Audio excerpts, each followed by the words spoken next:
From the from the southernmost point of Dorne, we're live to tape.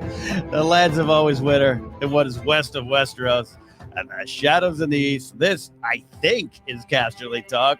It's only been like a week, but we're back, podcast and YouTube form. It's my habit. I love live to tape. We don't do things over again. What you say is what you get. I'm Cat Napsok, and we're going to talk a little bit of House of Dragon news, Winds of Winter news, Rings of Power news. We're doing it all here, and I am not alone in that effort today. Coming back to the show, he's a mainstay around these parts and will be. It is Alton Diaz. What's up, man? How you doing? How you doing, my friend? I'm so excited to be here, away from a galaxy far, far away, and more in the land of dragons, steel, nice big coats, cloaks. Very comforting to be here. Lots of beautiful people. Lots of why does this elf have short hair controversy? It's great times. God. Oh, we've got so many controversies going on out in this world here. Yes, and we are broadcasting from the southernmost point of Dorne. I could say it. It's been a couple weeks off here, Alden. You and I and many other people at Star Wars Celebration recently. That took a lot out of all of us. You feeling okay? You recovered just from the celebration fun? Oh, yeah. There's always going to be that little bit of con crud, and you're going to wonder, why do I always do this? It's like, well, it's always waiting in lines. And then the second you get back home, you're like, hey, it was brilliant. I miss it. And I was bummed. I was all set to go. Hadn't got the ticket yet, but was going to go to the official Game of Thrones con that HBO was going to put on at the Rio. And that got pushed back, kind of just quietly flittered away because of probably COVID and a lot of other things. But I would like to get to an official con for this wonderful world soon too, and maybe we'll bring you along. We'll hit some Game of Thrones slots and have some fun. Oh, that'd be great. I wondered about that too. Is that an indefinite delay? Very vague. To be honest, it was like it was going to be February of this year. I was looking at it, and all of a sudden, like it was gone. I didn't get to see the announcement, didn't get an email because I was on a mailing list to try to get tickets. I don't know. I was really excited because it's going to have, you would imagine, based on cast and crew appearances at general conventions, a nice sassy or maybe a adultier flavor by the nature of what it is. Like Star Wars Celebration is such a family affair, and it just makes you feel the generational joy. I want a Game of Thrones con to be, Nikolai Coster-Waldau on stage, like, get over it. Ha ha ha. Like I want it to be like have some edge to it. We are going to be talking Game of Thrones news soon here, but this is something I do want to discuss with you. You and I live in both of these worlds, as do a lot of us fans. When we go to Star Wars, I always say I go to Star Wars for what the world could be, and I look at Game of Thrones, Song of Ice and Fire as what the world is. It's fun to kind of be in both worlds. Yeah, I would want the Game of Thrones con to be a little randier, a little bit. Oh yeah, absolutely. I mean, the panel potential, because some of the best Star Wars Celebration panels, my friends and I call them old school celebration panels, because now it's got a little bit more of a promotional bent to it, which is fine. 100%. But back in the day, it would be, let's get Tamora Morrison, Jeremy Bulloch, Daniel Logan, just throw all the Bobas together. We could have some great fun. Throw everybody that was, working in a brothel. If you were a brothel character, let's get on a panel led by Aidan Gillen. He moderates. If you served on the wall, get on a panel. I'd be there. It'd be great. Oh, 100%. Fantastic. Brothel panel. We're there. We're also here for some Game of Thrones, House of the Dragon, Song of Ice and Fire, and like I said up top, Rings of Power news. We will be talking about Lord of the Rings. I turned that into one word. Lord of the Rings, Rings of Power. Some people have pushed for me to cover Willow here. I'm going to be watching the show. I wasn't going to say it. I almost made a joke about it, but I didn't want to do any producing on air. But look, great trailer. Great trailer. I have a special place in my heart for the first movie. Some of it doesn't stand up for me, but it doesn't matter. The spirit of the movie does. I love Warwick Davis, and I'm so excited. I love you and I are big fans of Aaron Kellyman. Infus Nest herself could be in the series. So yeah, I don't want Casterly Talk to be like a fantasy channel. That doesn't track from my interests across a lot of boards. But I don't know. I'm just putting it out there. We'll see, Alden. We'll see. Here comes Ken and Alden react to The Witcher. Season whatever, episode whatever. I've never watched it. This is not shade at Witcher fans, but there's just so much.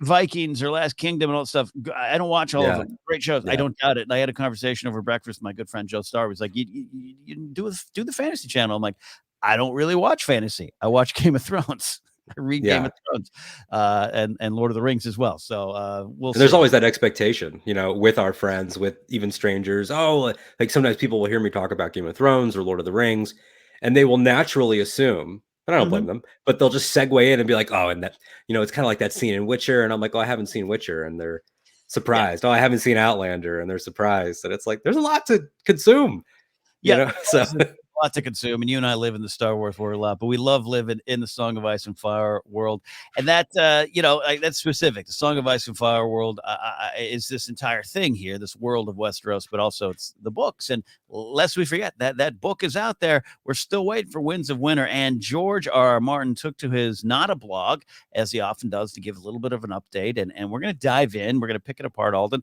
I'll say this first, and I don't mean this cynically or jokingly. His this particular blog post was sobering. He had just mm, lost a friend. He's talking about losing that friend who was also an author who wasn't able to finish his story. He lost some other friends. He hasn't really left his house since 2020 because of the lockdown. He is planning to go to Comic-Con, and then he was talking about the state of the world, the wow. Yeah. tragedy, the shootings, the terror attack in Buffalo, the shooting in Uvalde. And so it was like I was kind of reading this like Game of Thrones. George is he faces a reality too, and amongst that all has to be creative Hmm. struggle for all of us, Alden. And here he is. He's given us a little tidbit there. I say that just to point it out. It just was I don't know, sobering. You know what I mean? It is. It is. I think that we do with a lot of these people, we mythologize them, where especially these creators. It happens a lot with actors. It happens a lot with lots of people, but specifically creators. George R. R. Martin, George Lucas. Sometimes we mythologize them, and then we see a fall from grace. I don't need to name these popular authors, so you can guess. But it happens, good, bad, indifferent, and I think that we forget sometimes that he is an older gentleman that has seen a lot, lived through a lot. I think he's around the same age as my grandmother, that generation. And for him, it's got to be a little bit horrifying, like as he's losing those friends in that generation, and just thinking about how we still face those problems. Because there's a lot of good when you listen to your elders where they're like, wow, I never thought that I'd see this. That's so great. But Right. also I thought I would see the end of this. And Yeah. that's really sad. And he hasn't. And like you said, like thinking about, he probably has days of like, does Winds of Winter even matter? With Yeah. everything going on.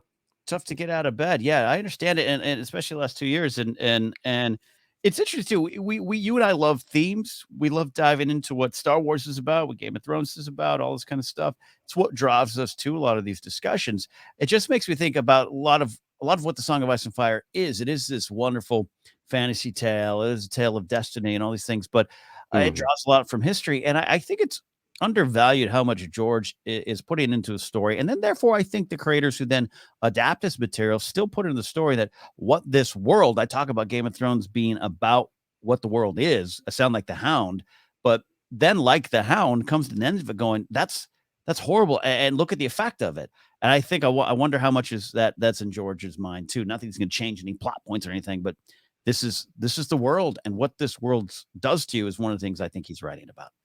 Yeah, and I think that it has to, with age, with the perspective, with realizing how things haven't changed. I mean, I don't know off the top of my head when he put pen to paper on the very first novel, but it's coming out in the 90s Yeah, when it's yeah, a different world, and there's so much the same, there's so much different, and you start to soften over time. I mean, we talk about Star Wars so much, we know how George's parenthood, Lucas, the two Georges in our lives, how George Lucas's parenthood and an age changed the way he felt about things like Han Solo. We've seen this with countless people that are in the particular issue of these violent attacks and gun violence and things like that. Jim Carrey swearing off those action roles, like refusing to promote Kick-Ass 2. That was a right. big turning point for him. And he's, shockingly, Jim Carrey is kind of older now. And so it's like people, the perspective changes.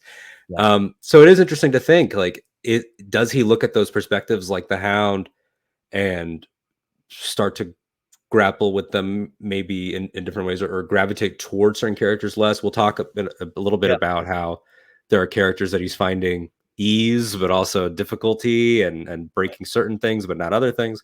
It's got to be hard, and you got to wonder how much he wants.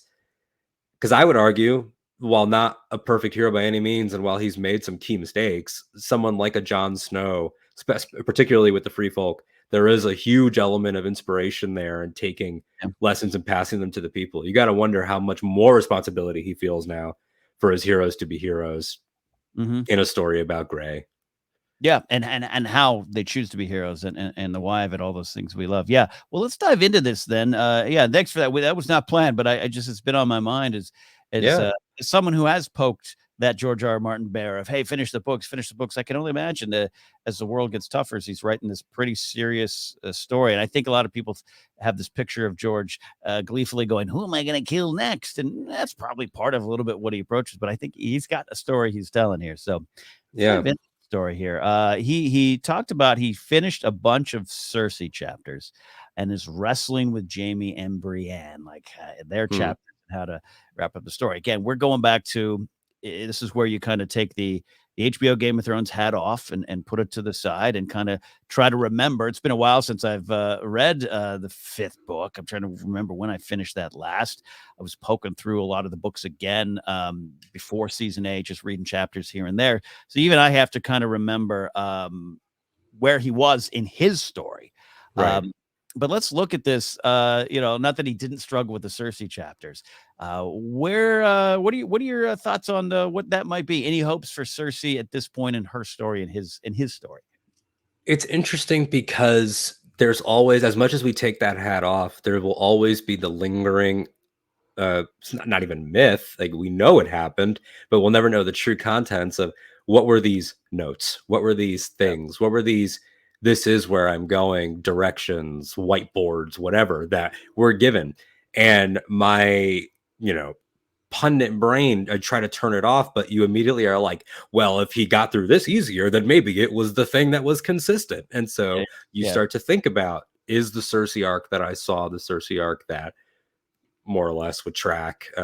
Is that same trajectory, in the same way that a lot of us, myself included, believe that Bran the Broken being the king is pretty much the end game, at least for him. So I don't know. It's interesting to think. I mean, I haven't gone back to like older George interviews to get his thoughts on whether or not Cersei is somebody that he finds he can groove with in general. I Yeah. know that he's talked about certain characters that he feels he has opinions on, Mhm. that are easier for him or different perspectives. And also the books are built differently in terms of those POV characters. Right. So I don't know. Maybe this is just his way of reconciling with a lot of what's going on right now through a villain.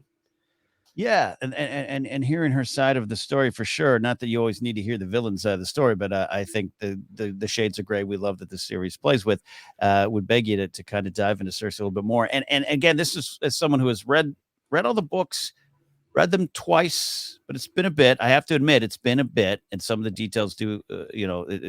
All the eel pies everyone's had for dinner has escaped me. All those details. But from my point of view, Cersei has grown in his books from, like you said, maybe straight up villain, House Lannister type of villain to post Tywin and that fourth book, just going through her struggles, her pains, and what she tries to do to fill those gaps in her heart, and how none of it seems to be working. I'd like to see some of that Cersei stuff we've seen in the show play out, whether it's taking out the scepter, all that kind of stuff. I don't know, but I would like to see her ascend to the throne in the books, and I'm less concerned about the Valonqar prophecy than I thought it was. I was concerned that it wasn't in the show initially, and I left that a long time ago. So I want to see that explored, and maybe it all ends a little different. But I'd be curious to see, because I think that as the books have grown, he's gone more and more into her mind. Again, that's just from a distant perspective, and I'd like to see that play out in the books. Yeah, I agree with you, and I would also like to see sort of Cersei's ascension of the throne, because I think that it's such a beautifully sort of haunting arc in terms of being the fierce mother lion that Mm-hmm. lost all of her babies, and that did everything in her power for family and ended up getting all of the means, but then none of the cause. It's like, now you have the power, that would have let you be this protector, and you are protector of the realm, even though you're not necessarily doing a popular and great job at it. Yeah. But there's no little lions to protect anymore. It's empty. Um, Mm. do I need Euron and Jamie banter? Perhaps not. Perhaps not in this next version. As much as I did enjoy some of the more animated choices that he made. Yeah. But yeah, I think that the overall trajectory I think is really strong. Like you said, whether that's blowing up the scepter through other means, I think that sort of being she like they say you to Daenerys, you don't want to be queen of the ashes, Yeah. but Cersei was the queen of the different ashes. She was the queen of the Yeah. ashes of her own family. She had nothing inside. The kingdom ended up meaning nothing, whereas it's sort of a weird inverse there with those two. Yeah, everything comes crawling or crumbling down on her there, and I'm not even worried about the beat for beat things. How it ends. We'll get to that point. We'll talk about Jamie and Brienne here in a second, but yeah, I'm just fascinated. And again, this is where it does become hard to separate for me. Where just what Lena Headey did with just her eyes telling so much of the story with Cersei and Mhm. what she did with that character. And yeah, she is. I consider her a villain without a doubt. She continues to choose to be. And I think that's what's key, to choose to be. But then along the way, that wine sip that everyone rooted for at the end of season 6, I think it's earned because I think you can understand so much of her point of view. Now, in the books, going back to like book 4, Feast for Crows, just so much of her struggle, so much to try to fill the void of her father, so much of this idea of her being so smart, but then causing her own problems, empowering the High Right. Sparrow, all that kind of stuff. It's great stuff, but I want to see that. I want to see Cersei push through that a little bit and get to that odd, not quite victory point of that wine sip after she destroys all her enemies, and just see George's take on Cersei in that moment. Yeah, and that's the beauty of what George created, right? Is that we can have these discussions where we can logically know that she is making the wrong choice at every turn and that she does choose to be a villain, that she could have made a better choice, which I think is part of the and a lot of this, of course, is Lena Headey and Peter Dinklage just being two of the greatest scene partners ever. I Yeah, think that she does deep down resent Tyrion's ability to make the better choice, which is why she sees it as such a betrayal when he returns as Hand of the Queen and on top of the death of Tywin. But I think that she does resent the fact that this, you know, this brother that's been visually treated like a little monster that has been yeah, persecuted and everything was still able to make the choice that she couldn't when she had justified everything through her kids. yeah, And I think that it's hard for her to see that. And despite all of that, though, we are given characters whose perspective is so vile to us, the viewers and readers, through High Sparrow that we still root for her. And what does that say about us? And I like that it's able to, because I'll tell you right now, yeah. viewers, listeners, the High Sparrow is my least favorite character by far. No one frustrates me more, and he's supposed to. It's Yeah, not, has nothing to do with Jonathan Pryce. He's a genius. It's yeah. like, but oh my goodness, more so than maybe even Ramsey. This man drove me up the wall. I want to dive into that for a second. I totally get it, and even in my house here, he's not viewed as the most popular character. I think over time I've grown to appreciate. I know you appreciate the presence of the character. I get what you're saying there, but Right. what is it specifically? Is it just that he's so slowly, surely, methodically winning in a way, and characters are losing to him, or what drives you mad with him? I think a lot of it is the to put this in like the most like basic real world terms that feel like not mythic and fantasy at all. Yeah. When management is able to just treat the employees with complete impunity, just completely unscathed, like the way that he's able to weasel his way into Mhm. the systems, into the fabric, it reminds me a lot of things that have been said about democracy. I think even George Lucas said like democracies aren't taken, they're given away. Right. Not that we had a democracy, but the system that they had in Westeros, was being given away. It was an agreement, a handshake agreement that went awry. And every time I've seen this show, I think I've rewatched it in full 3 or 4 times since season 8. Yeah. Every time that Jamie and the Tyrells ride up on the steps of the Sept, and he's like, "I'm going to go in there and I'm going to cut down every single sparrow." Every single time, a part Yeah. of me wants it to be different. I'm Right. like, go, Oh, please, yeah. just ride in. Oh, who Yeah. cares? We'll sort it out later. And it's the impenetrable nature of that church that just gives me the heebie-jeebies. Yeah, no, absolutely. It's something like even with Marjorie falling and it's yeah, and a show that's yes, about the gray areas, but also the decadence of these people in positions of power and how he just kind of comes in and turns it all on their head. I think I appreciate it. But yeah, he's just so slow and methodical that you just Yeah. want to you want to yell, put some shoes on and get out of here. Take some bread and He's he's got his potato sack and he's smiling at you. go. He's Mm-hmm. just standing there barefoot, smiling at you, telling you that, that I you need, need to repent, yeah, and you just can't stand him. And I think it's the quiet confidence too. yeah. Whereas Joffrey was loud and boisterous, and Ramsay was sadistic and very smiley and theatrical, and they all had their elements. But the High Sparrow was quiet and condescending, and it Oh, was yeah. difficult. A condescending little boop, indeed.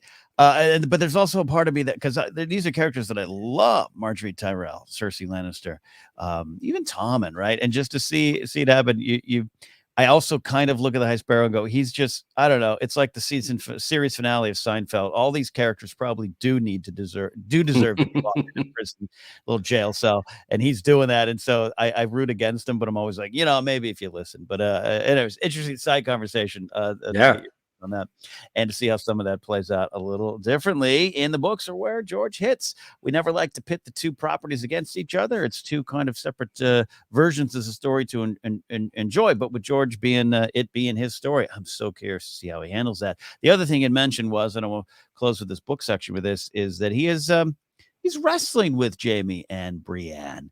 And yeah, we're going to talk a little bit about where that story goes in the show and get our takes on it there. But then I just kind of based off that, then what do then we hope for George's version of it? And again, I say that that version seems to it's a competition accidentally. I don't mean that, but his Yeah. take on it, and then our hopes for what he might do with it. So let's start first with the show version. This might be a deeper conversation. What do we like about their journey and how it ends on the show? Maybe what don't we like? What the way I feel about Jamie and Brienne's story is very not complex in that I can't articulate it, and I will. It's just it was such a first for me, and I felt like their story trained me to view the difference between storylines and character arcs. Where I Mm, used to think that storylines and character arcs ran together in a perfect arc, a little rainbow, whatever mm, color you want to assign. And then I yeah, realized that they don't end at the same time always. yeah, Because I would argue, and I have, that Jamie Lannister's arc ends when he knights Brienne of Tarth. mhm, I think mm, that that's the end of Jamie Lannister's arc. Jamie Lannister's story goes on because he has this arc, and his whole thing yeah, throughout the show, deep down, is that he resents, like he says, like Kingslayer, Oathbreaker, man without honor when they're in that bathtub. Like yeah, he resents the fact that all he's ever wanted to do is be pure in a world of impurity. He wanted to have honor. I mean, that's why Jamie charges the dragon. That's why Jamie is insecure about not having his pages filled out, his right, great deeds, and Joffrey mocks him. He wants to be, I think, in real world terms, Jamie Lannister wants to be a knight in Tolkien's world. yeah, He wants to be a knight proper, and mhm, and that was kinda, robbed of him yeah. via circumstance. Yeah, You know kind of always has felt that, right? Like, what else would you want me to do? He said, "Burn them all." I was a hero. exactly. That's I just I took down a madman who was going to burn innocents. I did the noble thing, but yeah, this world was unfair to him. So he's finally complete, at least in the show version, completes this arc and is able maybe not to do the noble thing that will set himself down forever, but is able to raise somebody else up and is able to do the right, giving thing, the right, cordial thing, the knightly thing. He points out in the show, a knight can knight another knight, and he's able to create sort of a legacy for himself with this first woman who becomes King's Guard. And so right. I think that that's the end of the Jamie finally being Mm, this version of himself that he always wanted to be. Problem is, the arc is over, the story continues, right, because then he's sitting there complete, and that's it. And right, then it's, where do I fit into this world? She right, can, I can't. So they make love and they have their whole post party thing, and she We're rooting clearly for thinks it. it's going to be more. And Yeah. we were all excited about it. I felt they're having a great drinking game, good times. Right. Uh, then they finally consummate the relationship, and I think that he Mhm. realized, oh, we did share that moment as knights and people that care about each other, maybe even love each other, but she can go on, I can't. So at that point, it's about placement. So I think it's complicated, maybe not executed to the best of its potential, Right. because it is, there is always going to be the, if there was that one more episode, and then you get that, and then if there was Right. one more after that. But yeah, I think that it was about, when he leaves her and she cries, it's really unfortunate and hard to see her that way. And of Yeah. course, I'm saying this as a cis het man watching it, Yeah. which is always an element, of course. Sure. But when he says, she's toxic and so am I, or she's poison and so am I, something like that. Yeah. Yeah. I think that that's him saying, I don't think I deserve the nightly moment that we had. Hmm. I think that, I think that his reckoning in season 7 and 8, especially seeing Bran again and Yeah. Bran not outing him to everybody, I think that Bran not outing him, he felt like he needed to out himself.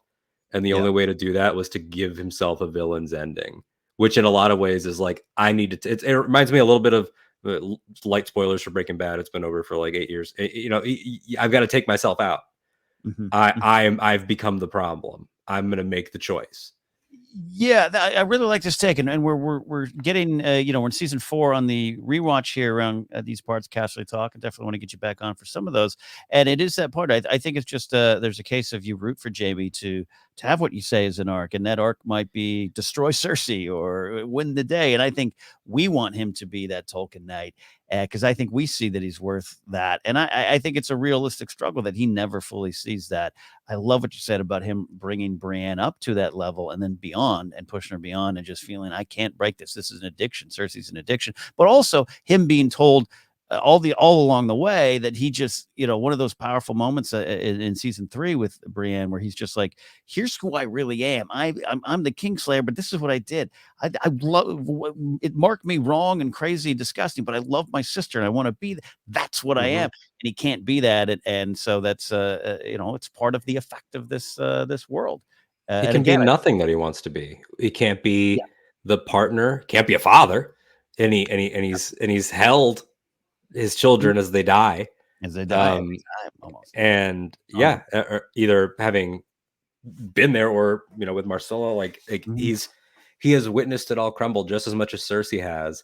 But while Cersei's able to choose the villain path at every turn, he wants to choose the hero's one. And I think that the Battle of Winterfell, knighting Brienne and then fighting in the Battle of Winterfell, I think he expected maybe a fulfillment there. And then Yeah. you wake up the next day and you realize, oh, well, that doesn't make sense. I don't make sense.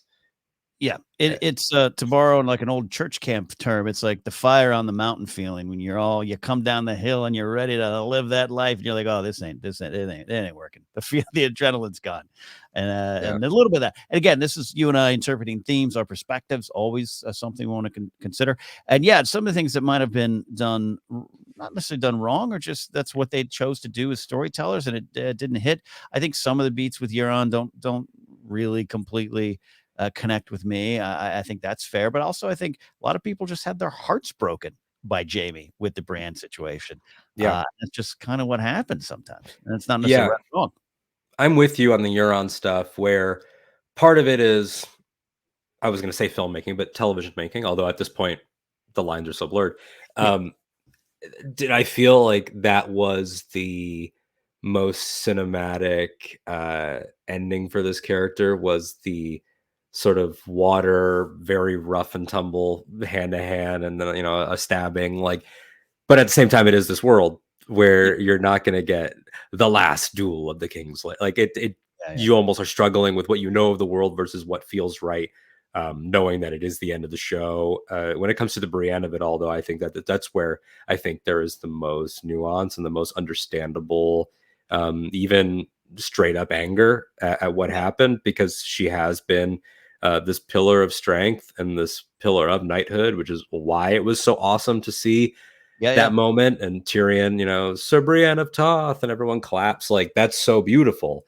yeah, So to see her have this moment of just complete heartbreak, I think is controversial, and I understand why it is. Does it land for me entirely? I think maybe a stern word in that same scene, same build, mm, but a mm, quiet tear. It's all in the execution, right? Like, yeah, is a single tear and not falling to her knees like she does. Is that the same thematics, but yeah. played in a way that lets Gwendolyn Christie stay a little stronger? Perhaps. And that's all stuff. Yeah. Who directs that? I forget who directs the Oh, is I it Dan forget. and Dave? Oh no, the one before. Yeah. Yeah, the Long Night was Sapochnik, right? So yeah, we'll have to run through Yes. that. It's Yeah, been we'll have to figure that one. this But is what I'm doing the rewatch all. exactly. We'll get all the names back under our belt and learn more as House of the Dragon comes. But yeah, that's a conversation to have with directing.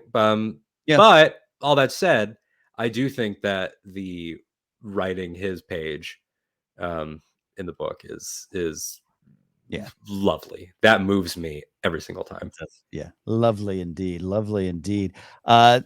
George and his take. It's again, this was hard to do. I thought this was fun. I loved kind of. I'll just be honest. I just kind of loved him saying, "Yeah, I'm wrestling with it," which is what George does. He, writes himself in and out of corners.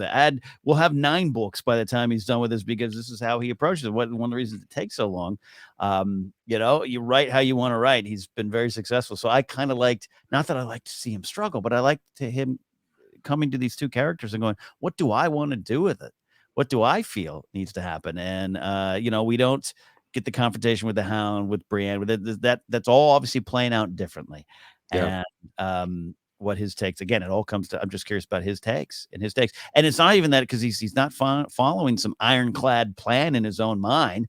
I think he has his notes and moves to the sides of those notes whenever he wants to. So the fact that he's wrestling with Jamie Brienne it gets me actually kind of excited to see what he's going to end up coming up with, Yeah, and it's just a nice bit of humanity too. Because again, we talked about with the heavier stuff in his blog post, we consider them to be like, oh, he created this world, therefore genius will prevail. And it's like, no, it reminds me a lot of my favorite behind the scenes stuff with film, where you see something like Bruce the Shark not working, or Yeah, George Lucas infamously with the I may have gone too far in a few places. Like, yeah, things like that are important because the myth of the singular genius rightfully is being pushed back on hard. yeah, yeah. Whether that, I read a great article the other day that was called Taika Waititi Will Not Save Us.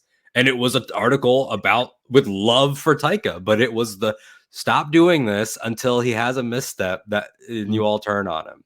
Um, yeah. and it's the singular genius. I mean, I grew up a Joss Whedon fan, listeners and viewers. You even said the name. I got to be careful. I know. I have I grew up and Yeah, worshiped this guy. You remember yeah, Joss is God and yeah, yeah. The singular genius will not happen. It does not work. It's not true. So when that finally gets pushed against by a creator, mm, it is really nice. yeah. Yeah, no, yeah, to have him just admit that, I actually really love that about it. And yes, we talking about the serious stuff up top. I can't wait for him to finish. That's I think the point. Obviously, you don't want to harass him while he's having dinner, and you don't want to be that person. We don't condone that at all. But I'm just excited to see and excited again that he's just like I don't know. I don't know. I kind of hit some points in these stories where with Jamie and Brienne, maybe he doesn't want his heart broken as a fan of these characters, or maybe he wants to dig in deeper. I don't know. We'll only know, Alden, when the books finally come out.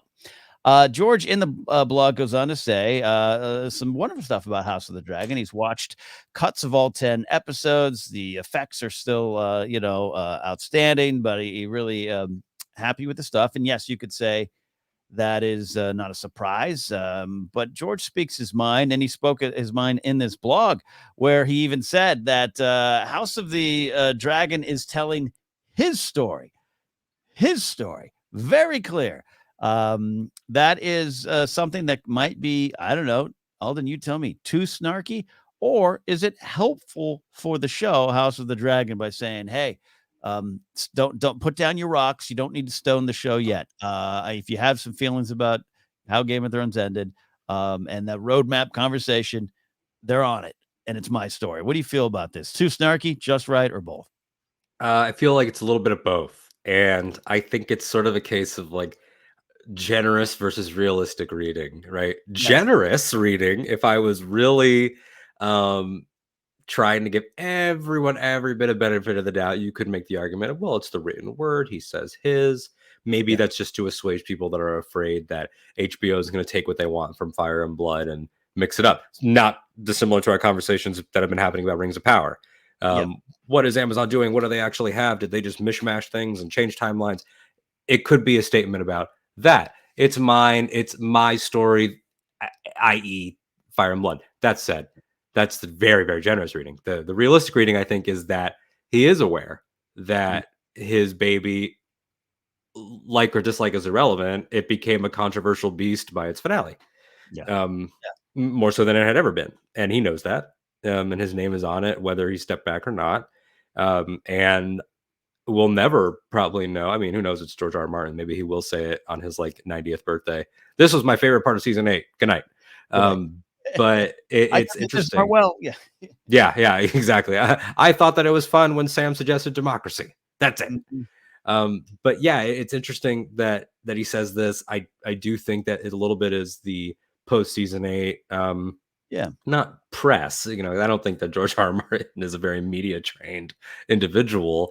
No. I don't think that he sat in for that Zoom call, but I do think that there's a little bit element of that, and also an element of pride and excitement because he wasn't hands on for the back half of Yeah. the show, at least as I like much. that. And I think that he's excited. He's got writing credits again, so I think that he's just jazzed in the same way that lots of people are jazzed when things are going their way, and he's entitled to it. It's not, Yeah. again, being Star Wars fans, how many times have we had to litigate the, what a Lucas sequel trilogy would have been? They didn't use mine, they came up with their own. The word "my" has a lot of power, My. but at the end of the Yeah. day, we can't attach ourselves to it too much. Too much. Yeah. No, I'm with you. Yeah. It reads as snarky to me only because I think I'm looking for that, right? Yeah. Your focus determines reality, to quote our other favorite space wizard guy there, Qui-Gon. And so I see it. I'm like, oh, there goes Salty George again. And that's not necessarily fair. But also, I think in the end, this is helpful for the show. This constant debate we keep coming back to here of House of the Dragon. It's got to say we're from the political party you like. We're just not that candidate. We're a different candidate. Give us a shot. It's just realistic. Even someone as me who just loves season 8. Love season 8. I have to disconnect from that when talking about the general view on this property now. So I think it is in the end helpful. Not everyone reading the George blog, but we're here to talk about it. So I think in the end it's important and valuable to a lot of people that it is his story through and through. Doesn't mean though, Alden, that there's not going to be changes. In fact, he even addressed that Sapochnik and Condell and the team have already done little things here and there. And then he reminds people, he once again praises Shay, as portrayed by Sybil Kelly, being a more complete and nuanced version of the character than his in the books. He said that a lot. He said that Hmm. many times. So I want to stop there. Just not, we don't need to contrast and compare. I think the show version is really good, and it ends up in saying you have to get to that ending too. And I don't think that ending with Tyrion and Shay doesn't have as much power if you don't have a Shay that's elevated to a certain degree as a character. So, but Yeah. I want to ask you. This is really hard to predict, but thoughts on this overall. But why is it always Shay for him? I've heard other characters here and there. I heard him. I think I read where like writing Littlefinger, he's maybe got He did, yeah. Aiden I saw goes him over speak on that in a video once. Yeah, yeah. How Littlefinger change. I believe he's commented on Rob Stark. I couldn't tell you off the top of my head what he Yeah, yeah, said, yeah. Rob not but being POV. Yeah, right. And so there's those changes. But I think the thing with Shay is that Shay is a character that is sort of a sleeper in the sense that she's extremely important, obviously, but she's mhm, considered to be she's one of the, like, if you said somebody name 20 Game of Thrones characters, she probably wouldn't be there. And so I think that maybe it takes him aback because she doesn't have the iconic nature of some of his other characters that were changed, that she was able to be changed maybe in subtler ways and more character focused ways, less plot ways. Um, there was a lot of elevating of these youths into adults for the purposes of doing HBO Yeah, yeah, and some of those changes. And Shay's changes, I think, were more subliminal, yeah, and really rooted in the betrayals that I think he's interested in and the human nature stuff that I think he's interested in. yeah. On a very, very, very base level, it could just be like being captivated with Sybil's performance, which is like totally a thing. I mean, there are those people that get really fixated on, sometimes authors are like, this is the actor that I knew had to be. Yeah, And you hear yeah, that from authors like a lot of times. I don't know what say he had as an EP in casting when he was more involved. Who knows? Um, but there's also an element of, and I don't know this, I know that Tyrion is his wife's favorite character, Mrs. Martin, hmm uh, is her favorite. So I don't know if there's an element of he feels connection to that relationship in particular and love seeing it play out a certain way, yeah. differently. I have to ask him. I don't want to ask him, is Tyrion your self-insert? When we all know it's Uh, Samwell. yes. Yeah, yeah. No, you're saying a lot of things. I love that. And for those listening to the podcast, I'm kind of smiling and nodding. I think Sybil. I always say Kikili. It's Kalili. Um, I love tossing just K's in the names. I think he's captivated by her and her performance as well as he should be. But I love some of the points that you say. I'm always there's a video where they're like in a limo together right into an event. I'm just like, yeah, I think he's got a Shay crush, and I think that's fair. But I also think that that her performance, along with the Rob Stark one, along with Richard Bennett Rob Stark, it emboldened something that was already there that maybe he felt I didn't get to it all, or I didn't do it to the best of my ability. Whereas, like, Right. yeah, the changes with the kids, even with Rob Stark being aged up a bit, of course, naturally has to happen, but it might take things in a more this has changed from what you wrote, where this just he goes, yeah, that's maybe even more what I was thinking. Or I think it's even more powerful for him to be like, I wasn't thinking that, and now I am, and that's forever changed the way I look at my own character. I think that's why I think you're right. Shay is one of those ones that does Yeah, that. Mhm, absolutely. And he continues to talk. He sort of says what you said about Viserys, mhm. coming up in House of the Dragon. So I think that perspective is valuable to see the way that things are interpreted and then given back, um, and seen through different eyes. I mean, it's very, of course, now popular to think that there is a Dan Dave beef with George and things like that. Yeah, Whether there is or not, those were his handpicked boys, whether they grew up and they did things won him that dad over. didn't agree with. Yeah, Yeah, exactly. So part of this is their ability to cast, is their ability to create smaller, tender moments and to enhance the tragedy, because you have to be charmed by her. You have to be Tyrion. You have to believe in the little lion and in the mhm, protection and in what they have behind closed doors. And you yeah, need to, like, when Tyrion says he'll throw Varys into the sea for that veiled threat in regards yeah, to her, you need to be right there with him. Like, don't you dare tell anyone. yeah, That way, when you get to the trial, it is every bit as uh, yeah. just horrifying and heartbreaking as it should be. Yeah, yeah. We just looked at the trial, the last episode out here on the Game of Thrones rewatch we're doing here in Casterly Talk, and it is heartbreaking, and that has to be earned, and it is earned because I think of Shay. So not Hmm. obviously because of Dinklage and Tyrion, but it has to be somewhat equal there, and I think that's what is going on. You mentioned it. He has high praise for King Viserys the First, and says Paddy Considine and company have crafted a full character with a tragic majesty that fire and blood never quite achieved. That's pretty honest. And having it, I always say, I'm ready. I've got the book over there on my shelf. When I'm done reading Star Wars books for work, which never seems to end, thankfully, because they're great books. Love Hmm. Shadow Assist so far. Um, I'm going to pull Fire and Blood out and read this section and really get back into it to get a full view of the characters going in. But it's interesting because I think even in the trailers for the show, I think I keep looking at King Viserys and going, well, that's just a starting point. That's just a starting point. And I just don't think that's fair to the character. And I think George has kind of acknowledged that in a way here. Do you have any expectations and more thoughts on Viserys in the show? What's coming up?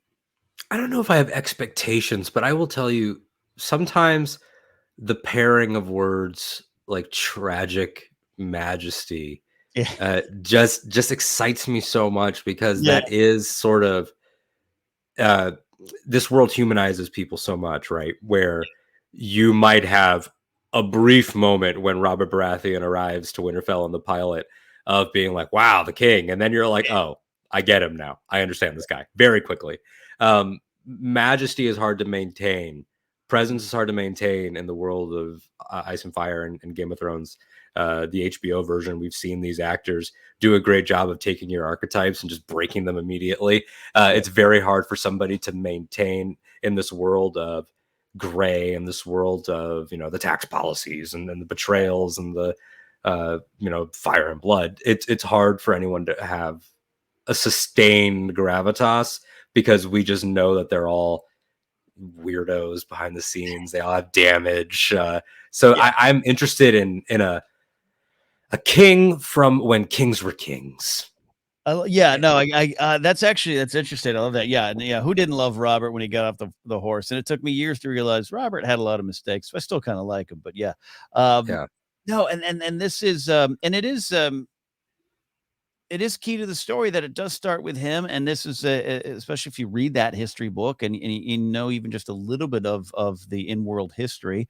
This was a relatively peaceful and popular king, right? And unless memory serves, yes, and he had a long reign and might do things along the way. Don't get me wrong, and feel free to put in comments down below of things he's done wrong. But overall, the view from my vantage point is King Viserys the First, good king, majestic, little majesty to him.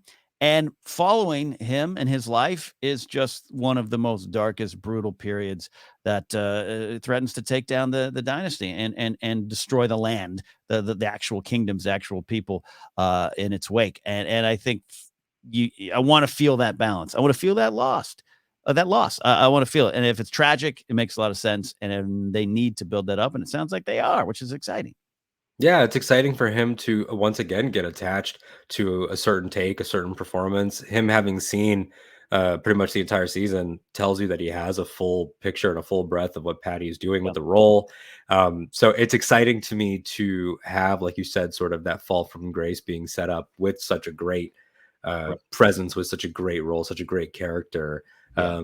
Like even in these images, like he has such a wisdom behind his eyes, so contemplative, and he seems, you know, and he should, because the Targaryens had the throne for so long, that this is a role that he is comfortable in. Yeah. Yeah. Whereas the part of the point of, you know, the saga of Game of Thrones proper is that when you meet the king, it is an unstable king who thinks that winning and ruling are Right. the same thing, and like that's supposed to be the twilight of the Iron Throne, which we saw over 8 seasons. It was, but this is the Iron Throne solidified with people that understood it, which is a very, very interesting thing. It's a great starting point. People who understood the position of power, and even him, naming his daughter as the heir, and how forward thinking that might have been, and how that's received. We're going to dive into it there. And I guess I asked in terms of like expectations. This is a mirror being held up to myself here, where again, this is an actor I love because I love Hot Fuzz, and I can't wait to see one of the Yeah. bad detectives in Game of Thrones and House of Dragon. But I think even I have a tendency, even in the trailer stuff, to wonder. I mean, was he in the first episode? I don't know. Are they going to use flashbacks? And I find myself overlooking what could be, in a way, potentially the heart of the series, a heart that is lost.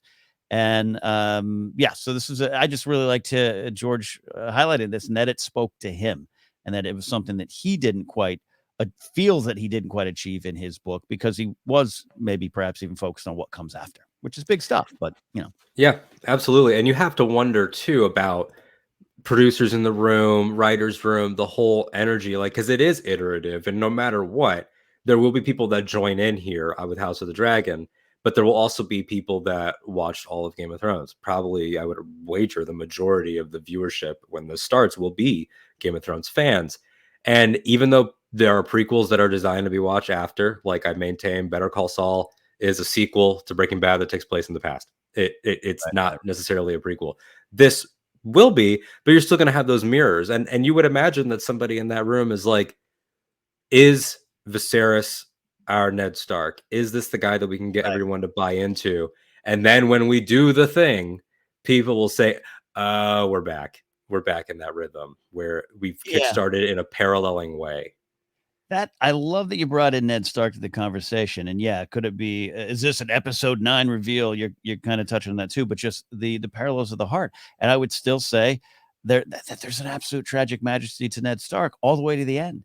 Both the successes and the failures of that character, the successes and how he prepared all his children, and the failures to get all of them, particularly Arya and Sansa, ready for the real world. I think that hangs over all of it, and there is a tragedy to everything about Ned. And it's not a bad thing. Again, we're not saying it's a lather, rinse, repeat. Episode 9 is going to be the shocking death that changes TV like Ned's was, but that the spirit of that is still there. That makes a lot of sense to me.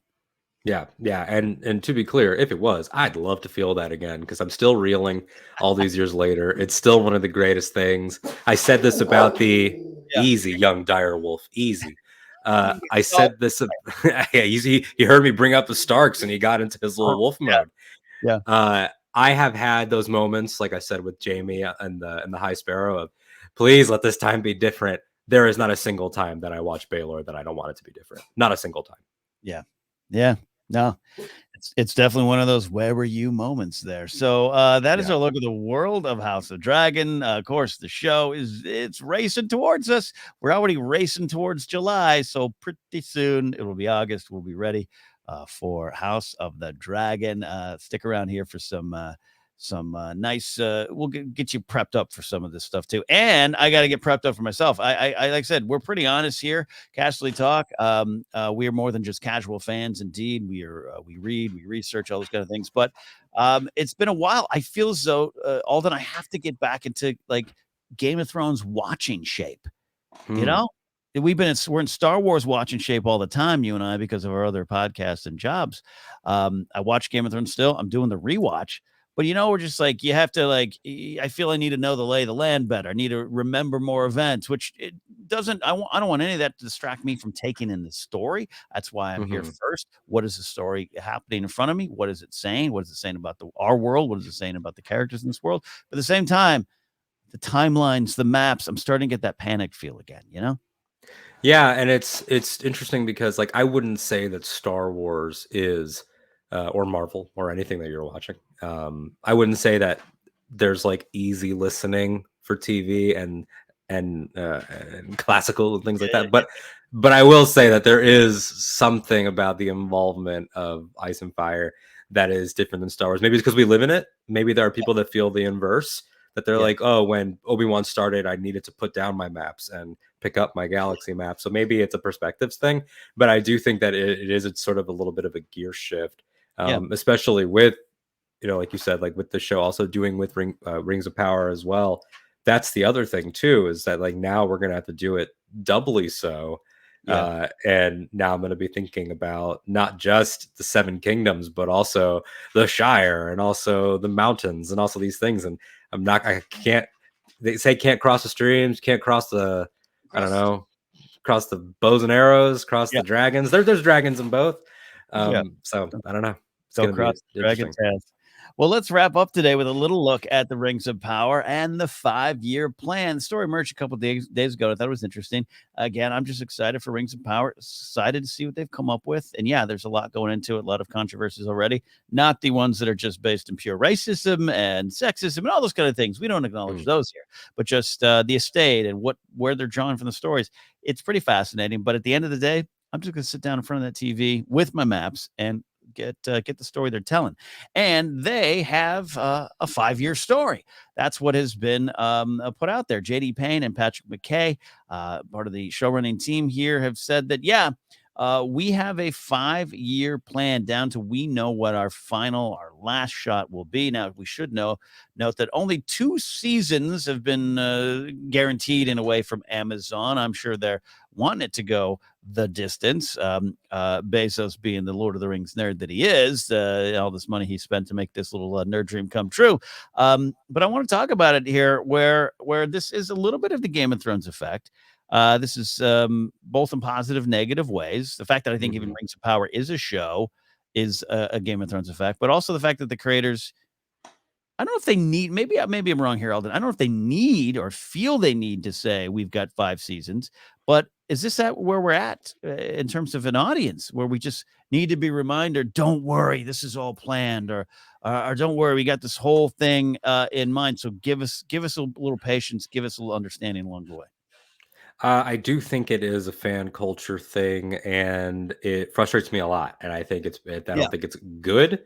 I think it is in fact bad, and I think that a lot of it is it's driven by false narratives. It's driven Yeah. by this idea that, and we're Star Wars fans, so we deal with it all the time. Like this idea that these great things have been planned. I mean, Yeah. on several different levels, this is just not the case. I mean, network TV with those 22 episode seasons that we all grew up on with different things, like they had season arcs, they had episodic ones that they would fill things out with. Sometimes they would Mhm. remove, add, they would figure things out along the way. Sometimes you get that season order that you didn't expect. Like I mentioned Yeah. earlier, liking Buffy has an ending at season 5, then UPN is like, hey, we'll finish it out with you, and then it goes for 2 more. So Yeah. but that and we have this false narrative that in the age of premium TV that plans became the way, and that's still not true. Right. Yeah. It's just not. We know things like with Mandalorian being sort of a benchmark show of this new era, Yeah. that they had sort of their idea of where the story would go, but then they hit points where they were like, you know what, Luke Skywalker does make sense. And that's not a plan, that's a move. That's a Yeah. move as you go. And so the plan has to be written in pencil. Yeah. I think that this is press speak to play into the fact that there is so much punditry and Mhm. angry YouTubing about this, Yeah. about well, there was no plan. The plan is just a comforting word, but people don't care.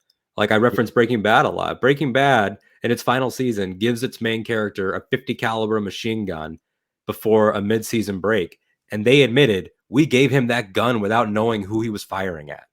Mm. Like Mhm. and it comes together beautifully because they just knew somewhere in there is our move and we'll get there. So when they Yeah. say 5-year plan, I know it's buzzwords, but when they talk about their 5-year plan behind closed doors, I hope it's in pencil, because guys, you may have that final shot, but if you feel inspired, pivot. Yeah. Pivot. Yeah. No, no, I'm with you here too, and I'm okay that you're getting a little grumpy. Look, we're 2 angry, dudes on the internet. I've got an old man beard. I am more suspect to being, that stereotype, but, Exactly. we approach Going out things to the cars. going out to our angry cars, here. Yeah, you and I love the themes. We love the story, and I think and this isn't we're not saying anything negative about JD Payne and Patrick McKay. I think you're right. Nope. I think it is part of the culture, and the false narrative of it all around Game of Thrones still frustrates me to this day. Again, the one nothing angers me more than the coffee cup incident and how that was Mm. used against everyone involved as if they just proof they didn't care. We all know that is so not the case. And so just a little tiny error along the way. Who knows how many other coffee cups were in the show you just didn't see? Jeans guy, watch guy in Mandalorian. Is that an Yeah. indication he didn't care? It happens. And that's one small incident, but it was to me the fever. It was the fever pitch. It was the high points, the crux, whatever you want to Right. say, the peak of that conversation or that narrative of, oh, see, they didn't care, they didn't have a plan, they Of lost wanting to be smarter than story. Of wanting to be smarter than story. So I think Yeah. JD Payne and Patrick McKay and anyone involved are like, hey, hey, hey. It's almost like except buzzwords. I think is fine. Media trainers like this is the conversation. This is where we're going, and we're excited about it. But yeah, after the 3rd season, an actor gets a movie role and decides, "F it, I'm out of here," and you kind of change or recast, or Right. Natalie Dormer, the spirit of Natalie Dormer takes over, and another actor is like, "That's it, enough. Please kill me. I want off." Even love the show, but I want off, want to do other things. That's going to happen. They know that. They just Mhm. think they got to say this now. They got to serve it up now.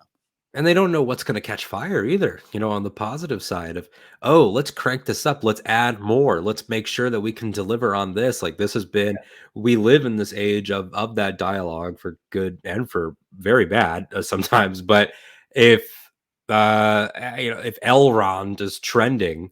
for 2 months when the show comes out and everybody really loves Robert Armaio's young Elrond, then they might say, hey, can we punch up the Elrond for the the scripts over here? Like, oh, we kind of didn't have Elrond in there, but let's check in with Elrond. Like, they might be able to have that. And there's going to be, I believe, 20 leads. So lots of options for people to catch fire.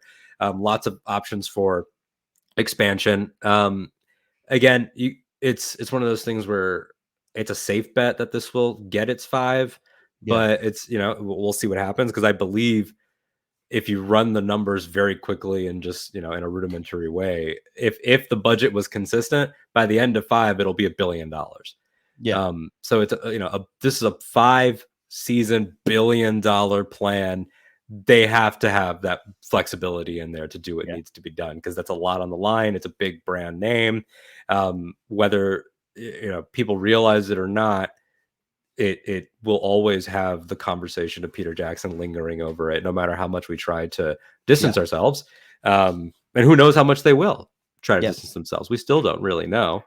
Can they show, if they show Rivendell, can it be that set, or are they legally not allowed to have it be that set? Right. No one knows. And if it can't be that set, there's going to be a lot of general audience folks going, "Hey, where's Rivendell?" Yeah. And they'll be like, "Oh, you're there." And you're like, "No, that's not the bridge." It's going to be interesting. Yeah.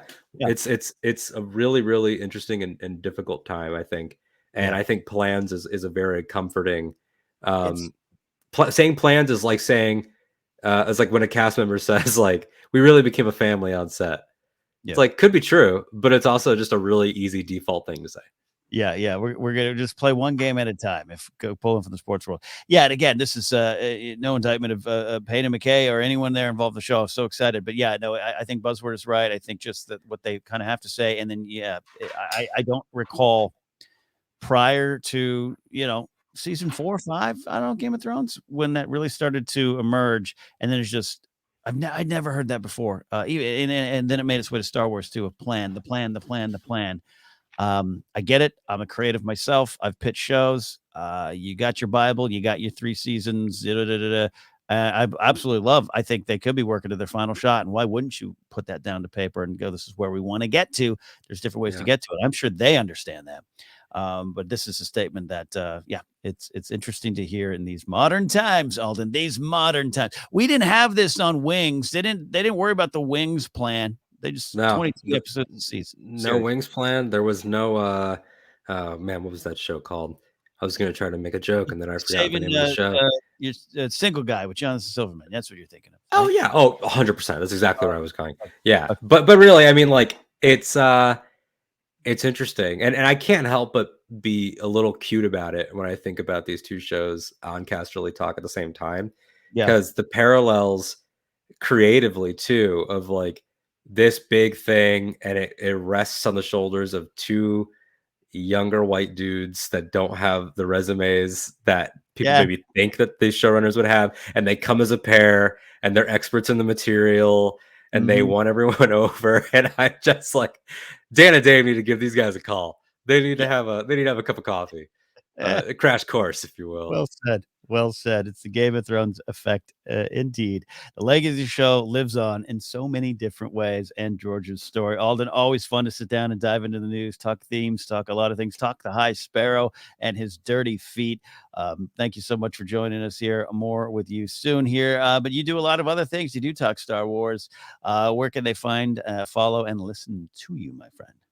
Yeah, so you could find me personally at that Alden Diaz, ThatAldenDiaz on Twitter and Instagram, talking about all things, whether that's Star Wars, House of the Dragon, professional wrestling, Dua Lipa. I'm so multifaceted; it's amazing. But then you can also find Star Wars podcasting on Octo Radio, AHCHTO Radio. That's my show, the main show, which right now is in Kenobi mode, but also still has the one-on-one interviews. I'm working on locking down some people right now. Adam Christopher, author of Shadow of the Sith, is probably going to be in the next 1 or 2 guests from now. We also have a Rebels rewatch going. We have another show called The Mandalorian Creed, which is like a seasonal breakdown of different Star Wars topics, really niche Star Wars topics. And then I'll also do the One and Done Film Club. I do radio stuff. I tweet a lot. I share nihilist memes to my Instagram story. I'm a classic 20-something. It's There, wonderful. there you go. There you go. You are of your time, and that is both good and even great. I love working with you. You make me young again, my friend. You make me young again. Follow Alden. Absolutely recommend his stuff there. Yeah, for me, you can follow me at Ken Napzok. Go to my website, kennapzok.com. Hey, if you like music, check out my radio show, Pop Rockin' Radio on Mixcloud. Yeah, I know it's another app you got to download or a desktop portal you got to go to. It's worth your time if you like good rock music, pop rock fun. It's a party. We hang out live. A lot of people in chat. Check it out there. Don't forget on Casterly Talk, we have a Facebook page. Don't have our own Twitter, Instagram yet. I don't know. I'm getting exhausted. Do I need to do that? I don't know. We'll figure it out. But if you follow me and use the hashtag Casterly Talk, if you have a question for us, want to ask about a episode in our rewatch, we'll get back to that next week. Just do that using that hashtag. That's it for now, my friends. We'll see you here on Casterly Talk.